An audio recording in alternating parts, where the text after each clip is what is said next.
दोस्तों जब हम स्टॉक मार्केट में निवेश करते हैं तो इन्वेस्टमेंट के समय क्या हमें कुछ बेसिक चीजें इकोनॉमी के बारे में पता होनी चाहिए कि नहीं? क्या मुझे इकोनॉमी क्या होती है, कैसे रन होती है, ये जान के कोई फायदा होगा? मैं तो साइंस लाइन का व्यक्ति हूँ, मैं तो आर्ट्स फील्ड का व्यक्ति हूँ, मुझे इकोनॉमी से क्या लेना देना? क्या सही में ये इतने मुश्किल है? अगर इकोनॉमी की इफेक्ट आपके शेयर बाजार पे पड़ती है तो दोस्तों जरूर इसकी कुछ इंफॉर्मेशन हमें रखनी चाहिए। जैसे दोस्तों पहला प्रश्न है ये कि क्या शेयर बाजार पे इकोनॉमी की कोई इफेक्ट पड़ती है कि नहीं है? तो कुछ बेसिक चीजें हम जानेंगे दोस्तों। इकोनॉमी अगर पॉजिटिव रहे तो उसकी पॉजिटिव इफेक्ट अलग अलग इंडस्ट्रीज पे पड़ती है।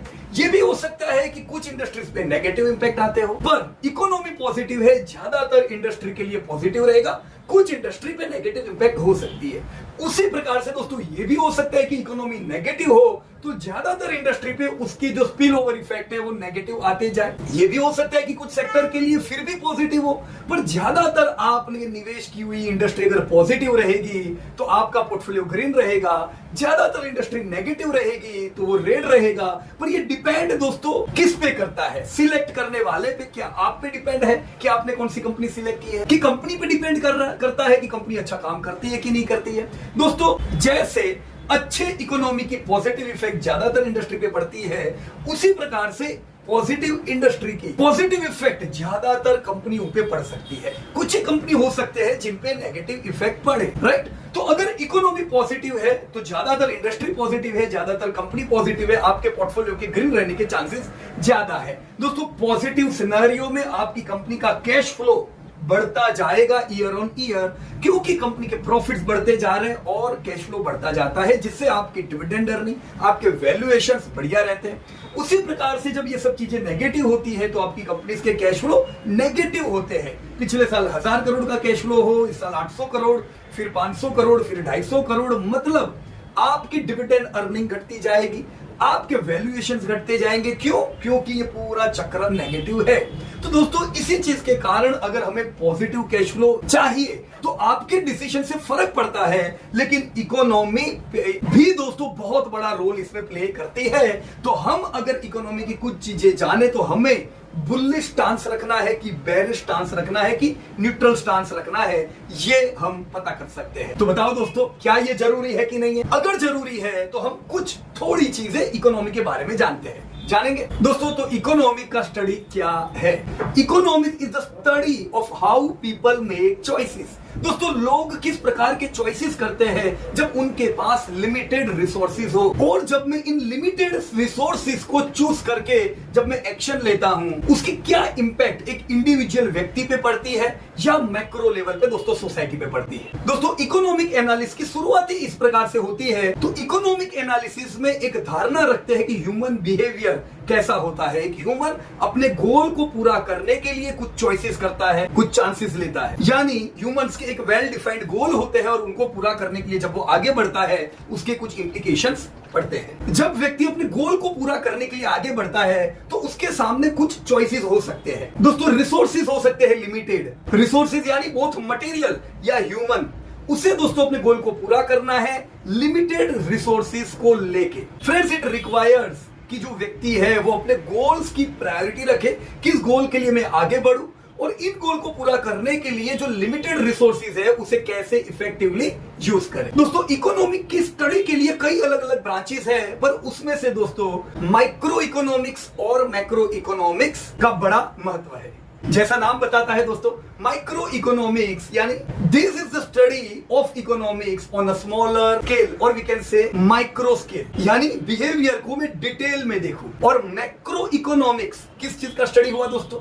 माइक्रो, अगर माइक्रो लेवल का एनालिसिस हुआ तो मैक्रो यानी ब्रॉडर बेस। जब मैं इकोनॉमिक्स को लार्ज या ब्रॉड स्केल पे देखने का प्रयत्न करता हूं उसे मैक्रो इकोनॉमिक्स कहते हैं, राइट फ्रेंड्स? तो हम बेसिक प्रिंसिपल जानेंगे माइक्रो इकोनॉमिक्स के और मैक्रो इकोनॉमिक्स के। दोस्तों जैसा नाम बताता है माइक्रो इकोनॉमिक्स इंडिविजुअल्स के बिहेवियर का स्टडी हुआ कि वो क्या बाय करना पसंद करते हैं कोई रिलेवेंट प्राइस पे। जी हाँ दोस्तों, इंडिविजुअल लेवल पे मैं क्या खरीदना चाहूंगा, मैं क्या कंज्यूम करना चाहूंगा, इन चीजों से प्रोडक्टिव एक्टिविटीज बनती है। दोस्तों जितना ज्यादा कंजप्शन उतना ज्यादा प्रोड्यूस करना होगा, जितना लो कंजप्शन, अगर प्राइसेस बहुत हाई है, कंजप्शन लो हो रहा है तो लो प्रोडक्टिविटी। दोस्तों माइक्रो इकोनॉमिक्स की फिलोसफी क्या कहती है कि दाम और डिमांड ये दोनों चीजें डिपेंड करती है कंज्यूमर डिमांड के ऊपर कि लोग कितना कंज्यूम करना चाहते हैं।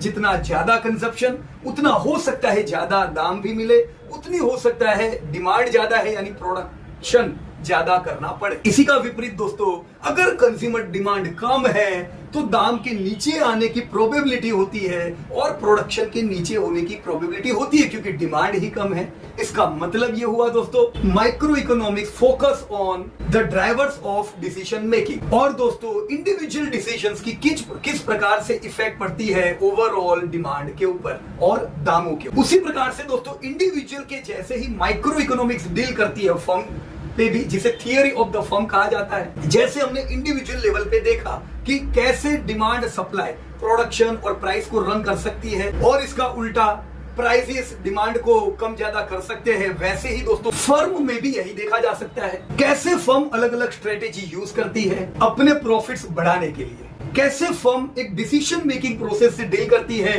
इनपुट कैसा किया जाए, आउटपुट कैसा किया जाए, प्राइसेस क्या रखे जाए, प्रोडक्शन लेवल कैसा किया जाए, जिससे प्रॉफिट और लॉस दोस्तों कंपनी हो या फर्म्स के बनते हैं। दोस्तों माइक्रो इकोनॉमिक्स का यूज अलग अलग प्रकार से होता है। जैसे micro economics deal with the understanding and working of a free market economy. दूसरा माइक्रो इकोनॉमिक्स से हमें समझ में आता है कि किस प्रकार से अलग अलग प्रोडक्ट और सर्विसेज के दाम सेट होते हैं, कैसे दोस्तों अलग अलग दामों पे इंडिविजुअल्स या फर्म बिहेव करती है। आपने कुछ समय पहले देखा होगा कैसे एशियन पेंट ने बिहेव किया जब उनके इनपुट कॉस्ट बहुत बढ़ने लगे, किस प्रकार से उनको भी दाम बढ़ाने पड़े। अभी आपने रिसेंटली देखा होगा कि कैसे दाम इनपुट कॉस्ट घटने के कारण और लो डिमांड होने के कारण उन्हें दाम घटाने भी पड़े। दाम बढ़ने के भी कारण दोस्तों उनकी डिमांड पे इफेक्ट आई हुई है। कैसे दोस्तों ऑटो सेक्टर में डिमांड के कारण दोस्तों दाम बढ़ाते हैं तो भी कोई इफेक्ट नहीं आता है, पर उसकी एक लिमिट होती है दोस्तों कितने दाम बढ़ाए जाए जिससे डिमांड कंटिन्यू रहे। राइट फ्रेंड्स, तो इंडिविजुअल लेवल हो या फर्म के लेवल पे हो, ये स्टडी क्या है दोस्तों, माइक्रो इकोनॉमिक्स की स्टडी हुई। ठीक वैसे ही दोस्तों मैक्रो इकोनॉमिक्स क्या होगा, जैसा हमने ऑलरेडी पहले बताया कि मैक्रो इकोनॉमिक एक बड़ा पिक्चर होता है। जैसे माइक्रो इकोनॉमी फोकस करती है इंडिविजुअल या फर्म पे, मैक्रो इकोनॉमिक फोकस करती है या डील करती है इकोनॉमी एज अ होल पे। यानी मैक्रो इकोनॉमिक्स उन चीजों से डील करती है, इन्फ्लुएंस करते हैं सप्लाई और डिमांड को। जैसे अनएम्प्लॉयमेंट, ज्यादा अनएम्प्लॉयमेंट डिमांड भी कम रहेगी, पैसा ही नहीं होगा किसी के पास, एम्प्लॉयमेंट बढ़ता जा रहा है डिमांड बढ़िया रहेगी। अभी जैसा आपने बजट में देखा कि न्यू एम्प्लॉयर के लिए क्या फायदे रखे गए हैं, न्यू इंटर्न के लिए क्या फायदे रखे गए, स्किल बिल्डिंग में क्या किया गया है। दोस्तों इन चीजों से लॉन्ग टर्म पे डिमांड पे भी पॉजिटिव इफेक्ट आती है कि नहीं आती। वैसे ही ग्रॉस डोमेस्टिक प्रोडक्ट, ये भी किसका पार्ट हुआ, मैक्रो इकोनॉमिक्स का। दोस्तों जिस प्रकार से इंडिया का जीडीपी ग्रोथ वर्ल्ड लीडिंग है, मेजर इकोनॉमी में सबसे फास्टेस्ट ग्रोइंग इकोनॉमी है, तो ये ओवरऑल डिमांड के लिए भी पॉजिटिव हुआ कि नहीं दोस्तों। डिमांड जबरदस्त है, ये जीडीपी से ही आपको पता चल रहा है। ओवरऑल प्राइस लेवल, इन्फ्लेशन, दोस्तों अगर इन्फ्लेशन ज्यादा रहा तो लोग जितना खर्चा करेंगे उतने ही खर्चे में उनको कम चीजें आएगी, तो ये तो नेगेटिव हो गया इकोनॉमी के लिए। यदि उतना ही खर्चा करके इकोनॉमी की प्रोडक्टिविटी तो कम है, तो इन्फ्लेशन रेट भी डिमांड सप्लाई पे इफेक्ट करता है। राइट, ये भी दोस्तों मैक्रो इकोनॉमी का पार्ट हुआ कि नहीं। सेविंग रेट, जैसे इंडिया में सेविंग रेट बढ़ता जा रहा है, तो ये सेविंग रेट अगर बढ़ता है, अगेन क्यों बढ़ता है, लोगों की इनकम बढ़ती है तो सेविंग रेट बढ़ता है, इन्वेस्टमेंट रेट बढ़ता है। कितने सारे डीमेट अकाउंट ओपन हुए, कितनी म्यूचुअल फंड्स में इन्वेस्टमेंट होते जा रहे हैं, एसआईपी 21,000 मंथली पार कर गई। ये सारी चीज पॉजिटिव हुई नेगेटिव हुई, मैक्रो लेवल पे। हम इसे क्या कहेंगे दोस्तों, मैक्रो लेवल पे इंडिया की इकोनॉमी बूम हो रही है। तो मैक्रो इकोनॉमी के कई सेक्टर दोस्तों पॉलिसी से प्रभावित होते हैं। तो गवर्नमेंट की जो पॉलिसीज आती है ये मैक्रो लेवल पे बड़ा काम करती है। कई लोग कहते हैं ये पॉलिटिक्स नहीं आई या ये पार्टी नहीं आई, वो पार्टी नहीं आई तो क्या फर्क पड़ता है। दोस्तों ऐसा बिल्कुल नहीं है। गवर्नमेंट की पॉलिसीज होगी तो डिमांड एग्रीगेट होगी। अगर गवर्नमेंट की पॉलिसीज अच्छी नहीं रहेगी तो डिमांड भी उसकी विपरीत पड़ सकती है। तो हम बिल्कुल ये बोले कोई भी सरकार आए देश को तो चलना ही है, चलना तो भाई सबको है, लेकिन हर एक सरकार में सिमिलर रेट ऑफ इंटरेस्ट नहीं मिल सकता है। सो दोस्तों क्या मैं ये कह सकता हूं कि दो मेजर इन्फ्लुएंसर है जो इकोनॉमी पे पॉजिटिव या नेगेटिव इफेक्ट ला सकते हैं। वो दो मेजर इन्फ्लुएंसर कौन हुए? क्या आपका स्टॉक एक्सचेंज हुआ? बिल्कुल नहीं। मेजर इन्फ्लुएंसर कौन दोस्तों? एक पॉलिसी बनाने वाला यानी गवर्नमेंट, और दोस्तों आपकी सेंट्रल बैंक जैसे इंडिया में आरबीआई, क्योंकि वो जो पॉलिसीज बनाती है वो इन्फ्लेशन को कंट्रोल कर सकती है, वो ग्रोथ को बढ़ावा दे सकती है।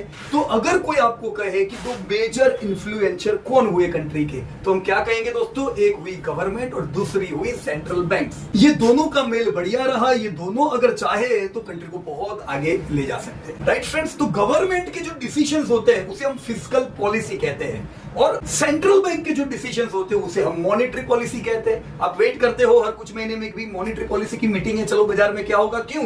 क्योंकि वो पॉलिसी की मीटिंग बड़ा इफेक्ट ला सकती है। उसी प्रकार से फिस्कल पॉलिसीज बड़ा इफेक्ट ला सकती है। तभी तो दोस्तों आप बजट के आजू बाजू बहुत ज्यादा वॉलेटिलिटी देखते हो, और ये दोनों ही चीजें दोस्तों ओवरऑल इकोनॉमी को लार्ज स्केल पे इफेक्ट करते हैं। तो दोस्तों मैक्रो इकोनॉमिक का इंपॉर्टेंस कहां कहां पे है? दोस्तों मैक्रो इकोनॉमिक्स हमें मदद करता है समझने में GDP, inflation, consumption, growth, quality of life वगैरह वगैरह। अभी जस्ट एक डेटा आया कि लॉजिस्टिक में हमारा वर्ल्ड रैंकिंग सुधरा है, तो ये क्वालिटी ऑफ लाइफ भी तो सुधरी और बिजनेसेस को भी फायदे है दोस्तों।